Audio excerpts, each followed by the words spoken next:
Now we're going to jump into this segment we like to call Screeching or Teaching. This is a segment of the program where I will be reviewing a video from a Christian, either a Christian thinker or a non-Christian thinker, influencer who's commenting on Christian theology, maybe commenting on the Gospels or an issue in the Bible, apologetics issue.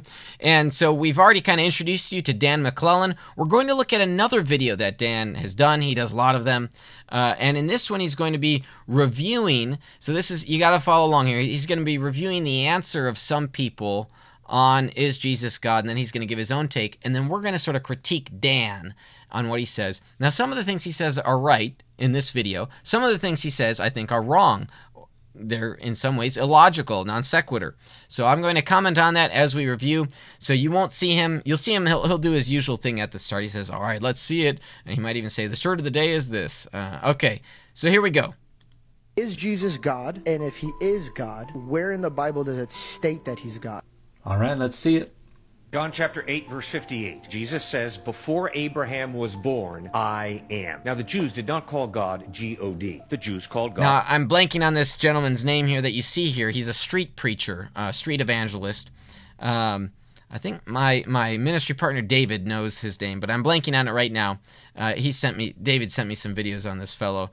So Dan's going to critique the arguments and claims of this fellow here. Yahweh, which is the Hebrew verb to be. I am who I am. There was no misunderstanding. The Jews picked up stones to stone him for blasphemy. Before Abraham was born, I am. Deliberately, Christ is claiming to be God. So this is an attempt to try to assert that there is only one answer to the New Testament's algebra regarding Jesus' relationship to God. But there is a better answer that was already in circulation within the Judaism of the time. Okay, I'm going to pause Dan there already. Notice the way he phrases. He said, this is a way of asserting that there's only one answer. Actually, the fellow, his answer, he isn't saying it's the only possible answer. He's just giving his interpretation of that passage from John.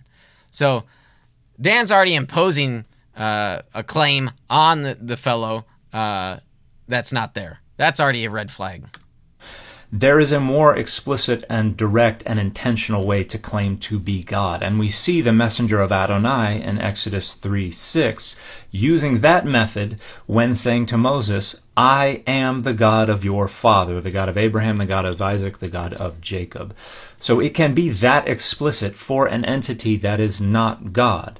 What we have in John 8:58 is not that explicit. It is just Jesus saying, before Abraham was, ego eimi, which is a standard clause in Greek, but also happens to overlap with the way the Septuagint has rendered two different means of self-identification by God. So Dan's right there. Now, this is claiming some kind of special relationship to God's name, but it is not necessarily saying, I am God, because in this time period, there was a tradition in circulation that would continue in circulation for centuries after this time period as well, regarding authorized possession of the divine name and the exercise of divine prerogatives and the manifestation of divine presence. Okay, so a lot of that is good regarding divine prerogative, being sent by God, having divine authority. But one thing I want to clarify here is, Dan says it doesn't necessarily mean. Well, I would agree with him. It doesn't necessarily mean, but if Jesus is implying or even explicitly saying that in order to affiliate with making the claim of divinity, then that's contingently speaking, right? So it's a matter of contingency, not necessity. So we don't need necessity if we believe the text is communicating to us, if the evangelist, the author of the gospel, is communicating to us. Jesus said, when Jesus said this, he was saying that he was God. That's all we need. We don't need this concept of necessity. We see this solution already way back in Exodus 23, verses 20 and 21, where God says they're going to send an angel before the Israelites, and that angel will have authority over the forgiveness of sins. Why? Because my name is in him. And this is a way to suggest that the name is a communicable vehicle of divine agency divine authority, and divine presence. And this is further developed within Greco-Roman period Judaism. You have the Enochic Son of Man, who is named with the name, the divine name, before the foundation of the earth. And this is one of the things that will facilitate everyone on earth worshiping the Son of Man. We have the apocalypse of Abraham and the angel Yahuel explaining to Abraham that they engage in creative acts and do the things that only God is supposed to do by virtue of the mediation of the divine name. We even have Metatron asserting possession of the divine name, and in later Jewish texts, people confusing Metatron for Adonai because Metatron possesses Adonai's name and can be referred to as Adonai as a result. They're even referred to as the Adonai Katon, the little Adonai, in another. So let me pause it here. I'm not going to specifically comment on Dan's knowledge of the Hebrew Scriptures here. You can grant for the sake of debate that this is all good, that there are, we'll even call them divine persons. Doesn't mean that they're part of the Godhead. We can grant that there are divine persons like angels that exist. There are other creatures as well in the heavenly realms in the scriptural text. The point that we'll see here, and we'll get to it, is he's going to argue that Jesus is simply claiming to be like that Jesus is not claiming to be God. And so as we get further on in a few minutes, I think, where the spot is, we'll see where he makes some logical missteps. Another text. And so what is going on in John 8:58 is participating in this tradition regarding the divine name. Jesus is not saying, I am God. Jesus is using this Greek translation of Echia Asher Echia as well as Ani Hu to kind of wink and say, I am the authorized possessor of the divine name, as it says in the hymn in... Notice that those two things are not logically incompatible. Jesus could be claiming divine prerogative, divine authority, and also be claiming to be God. So Dan's giving an incomplete response here. Philippians, that he was given the name that is above all other names. So this is the significance of the repeated use of this phrase, ego eimi. It is not to identify Jesus as God, but to identify Jesus as the authorized possessor of the divine name, and therefore authorized to exercise divine prerogatives, authorized to manifest the divine. Again, Dan is separating these two concepts when they needn't be separated. In fact, right, if God incarnate comes, yes, God incarnate has divine authority, divine prerogative. Dan's only saying, oh, it only means this. Well, so now the burden on Dan is to show it wasn't this, and Dan hasn't done that. Presence. Let me just be more explicit here. Dan's burden of proof, he's just asserting it only means these things, and it doesn't mean that Jesus is identifying as God.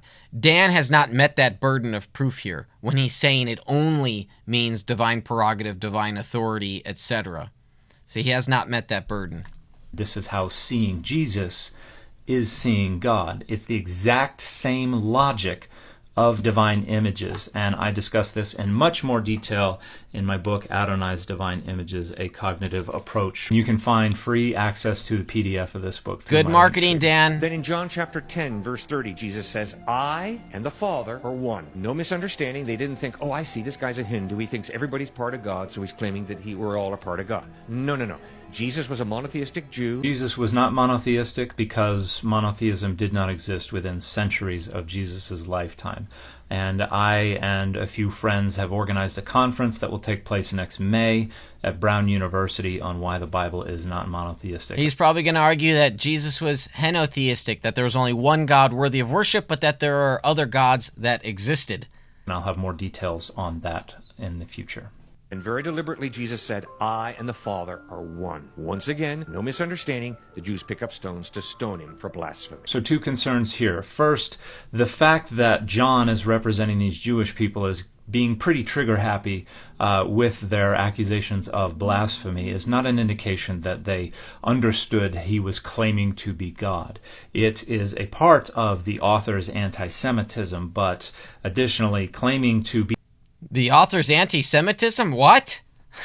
the authorized possessor of the divine name and claiming to be one with God are also things that could be interpreted as blasphemous in this time.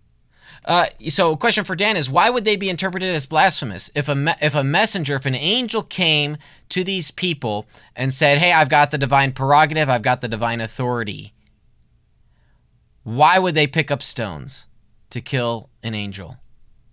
Why? Time period. So there is not only one solution to the algebra of why Jesus is saying these things. There are other solutions, and in fact, there is a readily available solution that is developed in the Hebrew Bible and further elaborated on within Greco-Roman period Judaism that makes much better sense of what is going on in the New Testament. All right, as let's well see as it. in the Gospel of John specifically. The other concern is that Jesus saying, I and the Father are one, is not a claim to being God, particularly in light of the intercessory prayer in John 17, where the author represents Jesus praying 3 times for that unison. his followers become one with him, just as he is one with So the Father. This is going to be a terrible line of reasoning. So, talking about oneness, the concept of unity, Dan's arguing here that when Jesus says, I and the Father are one, that Jesus only means unity of spirit or something like that. But no, that's not the only way to read so that Jesus' they are statements. all one together. So if we want to understand Jesus claiming to be God by saying, I and the Father are one, then we must understand Jesus praying that all of his followers become God, just as he is God. That does not make sense of this text. There are Oh, that's even worse. Dan, yeah, I know you're trying to make a reductio ad absurdum here, right? It would be absurd for us to also interpret the high priestly prayer here as that his followers should become God. No, that's a non sequitur. It is logically possible for Jesus in the one context to be saying that he is God, I and the Father are one, and in another context for the oneness of unity. So those are not, in conflict with each other. They're logically compatible. And so your reductio here is a non sequitur. Absolutely no grounds for arguing that in the intercessory prayer Jesus is referring to some other kind of oneness, given that he explicitly states that the kind of oneness he wants his followers to achieve is the exact same kind of oneness that he has with God. Then by his deeds, he obviously claimed to be God. Mark chapter 2. Jesus is teaching in a packed-out house, and all of a sudden the roof is ripped open, and a paralyzed man, is lowered on a mat to his feet. Jesus looks into the face of the paralyzed man and says, your sins are forgiven. George, you got it. And then they got mad, and they were confused. He was trying to weigh that forgiving sins is way more powerful than raising a man who's crippled. Bingo. By claiming to forgive the sins of a man he'd never probably seen before, Jesus is claiming to be God, because only God can ultimately forgive my sins. This is a flagrant misreading of this story, which is representing the Jewish folks as misunderstanding their own tradition. As I already explained, God gives the angel in Exodus 23, verses 20 to 21, authority over the forgiveness of sins. So it is not true that only God can forgive sins. In fact, Jesus later on is going to give his disciples authority over the forgiveness of sins as well. So Mark 2 is not representing Jesus as operating within this expectation of... Yeah, I find myself agreeing here with Dan, but it's critical that you keep reading in Mark. You don't just leave it at the forgiveness of sins. You have to keep reading. So, yes, the locals there say, well, who does this man think he is? And what does he do? What does Jesus say next? He says, well, what's easier, to forgive the man's sins, forgive this man's sin, or, to heal him? And what does Jesus do? He heals the paralyzed man. He demonstrates his power and authority over nature. And so this is sort of, you see this in Mark 3, Mark 4, almost in every chapter you see this, where you have not only divine prerogative, divine authority, right? That's all in word. That comes through words. But you see the divine power in deeds, in the miracles. Jesus is the Son of Man, a divine figure who pre-exists his human form. because the Son of Man in Daniel is sent by the Ancient of Days. That's what Mark is trying to communicate. So yeah, I agree with Dan's take here, but also you got to keep reading. Let's see a little bit what he says, and then we'll finish up here. The Jewish crowd. It is representing the Jewish crowd as misunderstanding, which is why Jesus' response is not wink, wink. Jesus' response is so that you might know, correcting your misunderstanding, that the Son of Man has authority on earth as well to forgive sins. Jesus is not saying, yes, you're right. What do you think that means about me? Jesus is saying, no, you're wrong. You don't understand the existing tradition regarding the Son of Man, who also has authority to forgive sins. Again, going back to the idea in Exodus 23, verses 20 to 21, that the angel has authority over the forgiveness of sins. Why? Because my name is in him. The angel is the authorized possessor of the divine name. Yeah, but the angel, the messenger, doesn't have the power over nature. So here, let's go to Mark 2, ESV. Then we'll finish up here. This is a great passage. And demonstrates early Christology. Okay, early high Christology. Scholars think that Mark, being written first, has low Christology, and that Christology developed later over time. Not so. Here you go. Let's read it together. When they did not get near him because of the crowd, they removed the roof above him. And when they had made an opening, they let down the bed on which the paralytic lay. And when Jesus saw their faith, he said to the paralytic, Son, your sins are forgiven. Now, some of the scribes were sitting there, questioning in their hearts, why does this man speak like that? He is blaspheming. Who can forgive sins but God alone? And immediately Jesus, perceiving in his spirit that they thus questioned within themselves, said to them, why do you question these things in your hearts? Which is easier, to say to the paralytic, your sins are forgiven, or to say, rise, take up your bed and walk? But that you may know that the Son of Man, this divine figure, has authority on earth to forgive sins. He said to the paralytic, I say to you, rise, pick up your bed and go home. And he rose and immediately picked up his bed and went out before them all, so that they were all amazed and glorified God, saying, we never saw anything like this. Right? So Jesus demonstrates his not just his authority, but his power over nature. He demonstrates he is the Son of Man. That's a big theme in Mark, that Jesus is the Son of Man. Now, we can get into this debate. Who is the Son of Man? Okay? And as we have that debate unfold, guess what? The church tradition already had that debate. We could come to certain beliefs like eternal generation, that the Son of Man is eternally generated. We could come to an idea that the Son of Man is maybe created. That's called Arianism, right? We can keep on doing this, and eventually we're going to conclude, and even as you read Mark's gospel, Jesus is God, okay? So, and as that's parsed out, what does that mean? We come to this idea, the formulation of the doctrine of the Trinity, and the second person of the Trinity. That's the conclusion that I think is consistent with New Testament teaching on who Jesus is. Okay, we've done a lot. That's Screeching or Teaching, engaging with Dan McClellan's video here on Is Jesus God? The answer to that is yes, Jesus is God. And again, we can parse out what that looks like. And I'd be happy to have a conversation with Dan. Dan's own view, at least if he's going to hold to the view of the Church of Jesus Christ of Latter-day Saints, is that Jesus is simply an exalted man. And so he's not a Trinitarian because he's a Mormon. So Dan's take on the Gospels is going to be different than my take. And I know he does try to he's got this weird dance between his scholarship and his religious beliefs, and sometimes his scholarship is at odds with the official teaching of the Mormon Church. So we'll keep engaging with Dan from time to time, but we might take an opportunity to look at other thinkers as well. And so I hope you enjoy Screeching or Teaching. Feel free to give a recommendation my way. I'd be happy to engage with some content that you want to pick my brain on.